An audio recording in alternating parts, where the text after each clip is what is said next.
I'm Tom Turner. And I'm Alyssa Tyra. Here's what's coming up on the programme today. What's next in Salford Red Devils' liquidation saga?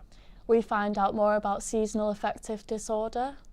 I don't actually think there is enough support. It took me a long time going to the GPs back and forth, having conversations with them to be like, I'm not always depressed. A charity catwalk to break the stigma around stoma bags. Light Waves returns this week with the Quays bathing in light. And what's the story? A mural sets the rumour mill stirring for another reunion of the band Oasis.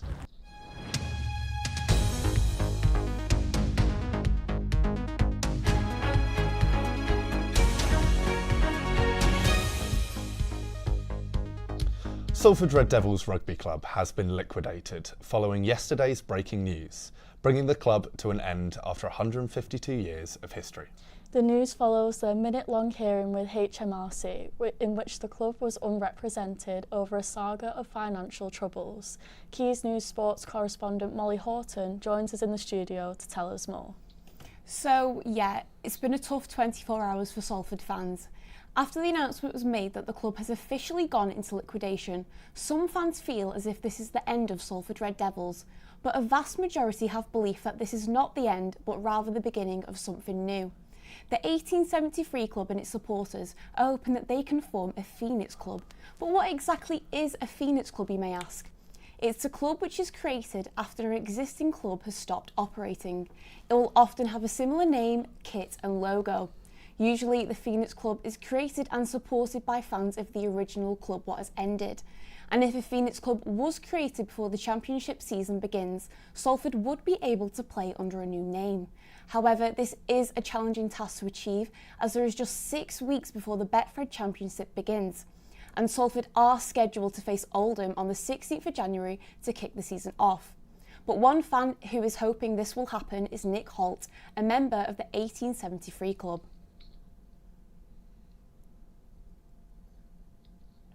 The club at this moment in time is on its back, right? So there is no club. We're just on the canvas. I think the steps need to be get back to your feet. Let's start building the club again, and let's do it organically instead of just throwing money at it. I don't think throwing money at it will actually solve the root problem that the sport faces in general, not just Salford. For whoever takes the club forward, it's going to be an incredibly tight deadline to meet. Bringing players together. No pre-season, all that sort of stuff. But I do think it's possible, and I also think it's important that that does happen. I'm sure they'll have the backing of every single Salford fan out there. So how are the fans feeling about the news? Is there any chance of Salford coming back next season? So I actually spoke to two young fans before, Aidan, who is a Salford fan, and Jacob, who was a Lee Leopards fan, and I asked them about their thoughts and feelings towards the Red Devils.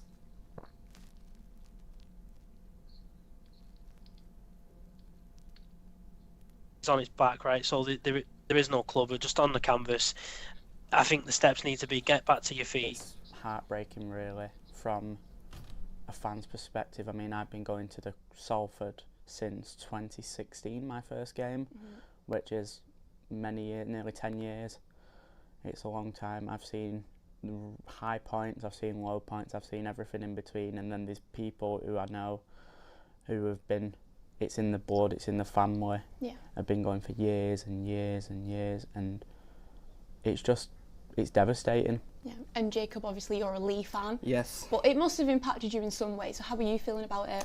Yeah, I mean, it's, like you say, devastating, really. I mean, as a rugby league fan as a whole, it's like, you hate it when you see a club, especially a club nearby, by the way, Salford, go into, like you say, administration and liquidation. It's a very, very sad sign. I mean, I remember when we played them this year, Salford against Lee at Lee Sports Village, and I just felt it were like one of them games where it's going to be one of the last time I will see Salford Red Devils as, well, an opposition fan. And that in itself, I thought, was a very sad thing. That's why at the end of the game, the Lee fans and Salford fans went together in unison. They were crowding, they were cheering for both sides, they were chanting.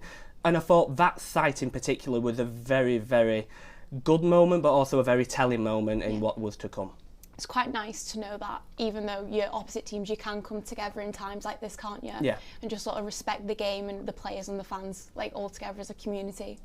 Yeah. And based on games during the season just gone, did you attend many? And if so, did you feel there was an atmosphere change at all with all of this going on during the year? Yeah, I have a season ticket. I've had a season ticket for many years now. We've been to every home game this season. I think the atmosphere in the crowd, I mean, you've seen the results. Yeah. The results, 58-0 against St Helens, 82-0, 74-12 at Hull KR. There were some bad ones, but these owners just sucked the life out of it. The atmosphere in the ground, I mean, them fans will never, you get a solid 3,000 who every single game, and them will never stop. Yeah. So it's a time of uncertainty for rugby league fans in Salford. There is hope for progress before Christmas because the new championship season starts in the new year. Thank you very much, Molly. Now, next, and after the collapse of Manchester Pride's organising body, the council says it's now working on a community-led future for the festival. The charity went bust in October, leaving dozens of performers, vendors and backstage staff unpaid. Daniel Driver has the latest.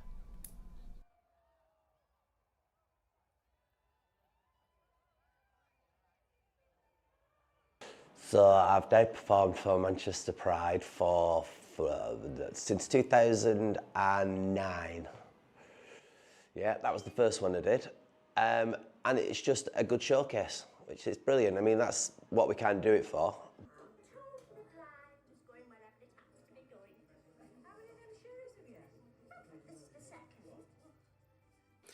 So I'm going to call a spade a spade.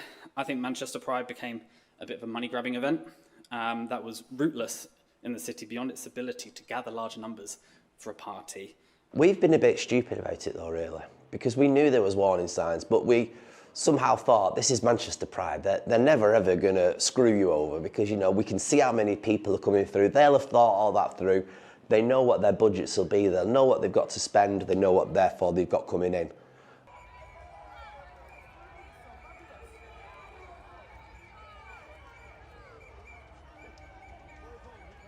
That never arrived. The limited company will disappear. Nobody will see the money, granted, but next year there will be a Manchester Pride. And across Manchester, frustration has grown. Smaller local prides from Didsbury to Whitington have thrived, seen by many as a return to Pride's grassroots purpose. LGBTQ plus community is facing myriad challenges.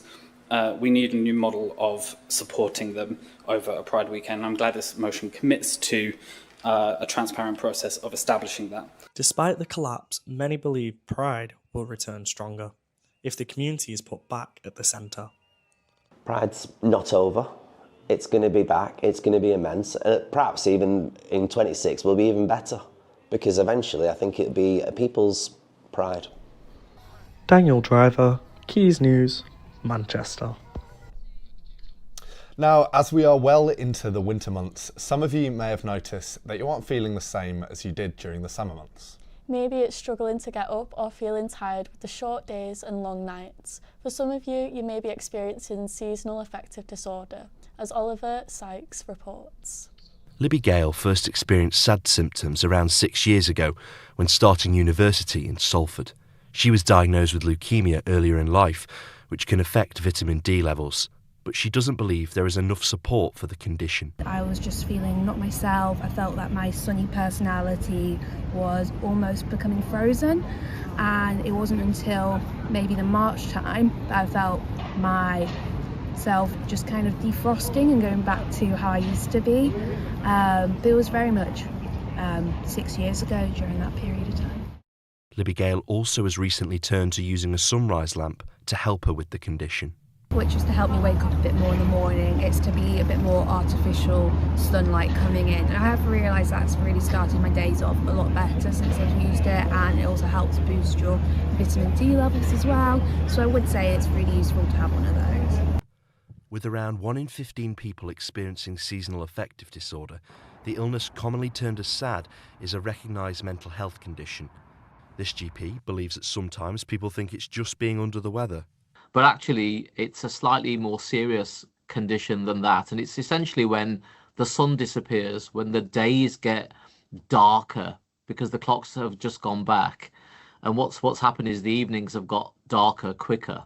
So the sunlight that we need to stimulate our brain to make the neurotransmitters to keep us well, that activity is reduced. And it's specifically a gland called the pineal gland. And the pineal gland is in the brain and it regulates sleep and circadian rhythms. And also it's linked with the production of a neurotransmitter that's called serotonin. And serotonin is a chemical that makes you feel well and happy and lively.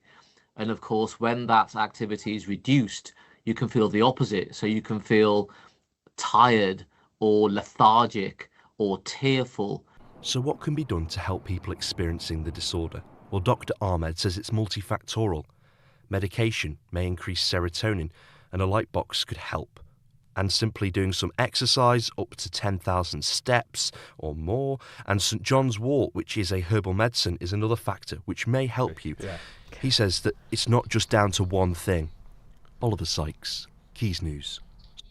A charity catwalk intending to empower people with disabilities is using fashion to break the stigma around stoma bags. Reconditioned Charity Catwalk brings together style, self-expression and social change by selling handmade stoma bag covers, with all money raised going towards hospitals around Greater Manchester. 1, 2, 3. Last night, Lucy Jane and fashion brand Recondition collaborated to showcase their newest designs of stoma covers. The event was held at Upper Campfield Market Hall and they gathered together a catwalk of beautifully strong osteomates and incredible disabled icons. But it means that I'm going to be able to represent people with a stoma, and I've had mine personally for 7 years now, so it has been a long time. But this is the first time that I'm knowingly meeting people with a stoma, which I think is so cool because obviously it's a hidden disability and loads of people will have one.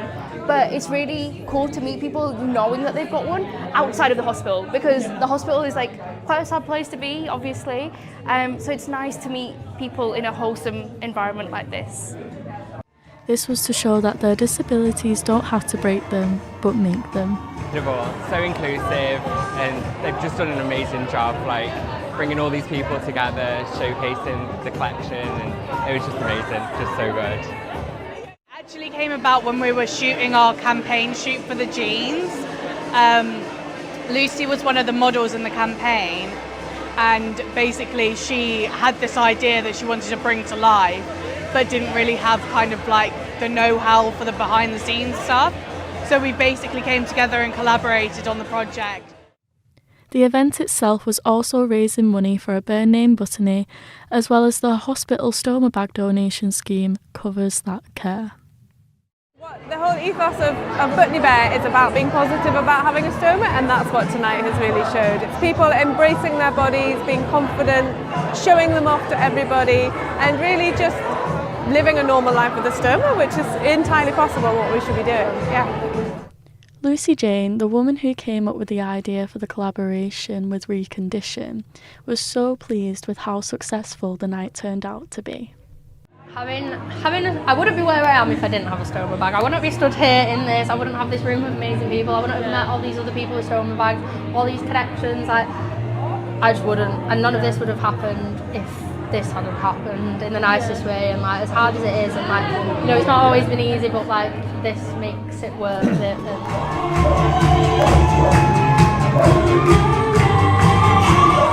A mural that appeared in Manchester at the beginning of the week has set the rumour mill stirring for another reunion of the band Oasis. The painting, which turned out to be an advertisement by streaming platform Spotify, was revealed in the Northern Quarter this week to the disappointment of some fans.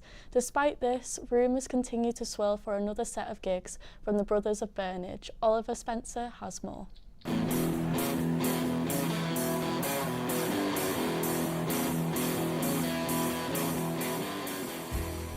Oasis have finally finished their massive 41-show reunion tour, with the last few shows in South America going out with a bang. The tour was a resounding success, and the rumour mill has been turning in regard to the potential of 2026 shows. Earlier this week, a secret mural was spotted in Manchester's northern quarter, and a leaked image from ex-user @OasisMania shows Liam Gallagher's face behind the cover. Many wondered whether this would be part of a 2026 tour announcement. This was further fueled by a cryptic Liam Gallagher tweet saying, "Big announcement imminent." However, as the mural was unveiled at 1 PM yesterday, some fans may have been left disappointed. So the mural here on Salmon Street has been unveiled, and as you can see, it is, in regard to Spotify Wrapped, it must be a little bit of a collaboration between Oasis and Spotify. So no tour announcement yet, but it could be the start of something very big for Oasis, linking very much to Liam Gallagher's tweets that we saw yesterday morning. Just after the mural was unveiled, I spoke to Oasis superfan Mario Papavasiliou, who shared his thoughts as well as why he's still optimistic about the prospect of another tour coming soon. In a way, I'm a wee bit disappointed, to be honest. In a way, I'm a wee bit disappointed because I was actually at the tour at the London to get gig at Wembley Park, and before the end of the Saison Championship, because that was the last Saison, and he says, "See you next year." In my head, that he wouldn't have said that for no reason at all. Has to be a reason, has to be a catch in this limelight why he said that in front of billions of people in that crowd. I also spoke with music content creator Fred Rokes of The Listening Lounge. He touched on the potential evidence behind some of the 2026 summer tour rumours. So I first sort of became aware of them during Live 25 when there was a sort of spreadsheet looking thing that emerged on Twitter, which was essentially a run of gig dates for both the Etihad Stadium and for Nebworth in 2026. That's obviously recently intensified because of Liam Gallagher's cryptic tweets that he likes to do, and also because of the various booking patterns we've got for Nebworth Park and for the Etihad. Where I believe it was Take That wanted to add extra nights to their shows at the Etihad, but couldn't do them in a row because of what we believe to be a 10-night booking at the Etihad Stadium, which may or may not be Oasis. And it does seem at this point like it's just a big open secret that they haven't announced yet, but no one's going to be met with a real surprise when they announce, and they inevitably will announce, these new 2026 shows. So what do you think? Can we expect an announcement soon? Or are fans just going to have to roll with it? Salford is welcoming Santa this week on the run-up to the big day. The Salford Scout Group are letting people meet Santa early, spreading Christmas joy to the streets of Salford. Liam Dolan has more. Christmas is a time many people, young and old, look forward to. It brings a feeling of joy and community, and of course, presents. Salford Scouts are bringing more of the Christmas spirit with their annual sleigh ride, giving people a way to meet Santa. I talked to Nathan Talbot, one of the Scout leaders, about this. So the 100 Salford Scout Group took over the sleigh about 5 years ago from the 43 Club. I personally wanted to get involved because I'm one of the leaders at the Scout Group, and it was just another way of trying to give something back to the community. We have a lot of engagement from our parents of the various Scout members, but it's not just about them, it's about everyone within the community. So it's a really good thing to get involved with, spreading a little bit of joy, but also helping to raise some funds for young people in our area. As Christmas draws near, many kids will be eagerly awaiting for their visit by Santa. And these 10 days give the kids and adults alike a chance to meet the big man before the special day, and to bring the Christmas magic in a time when many people need it the most. I think the important thing to remember is it's about community and the spirit it brings to our community here in Salford.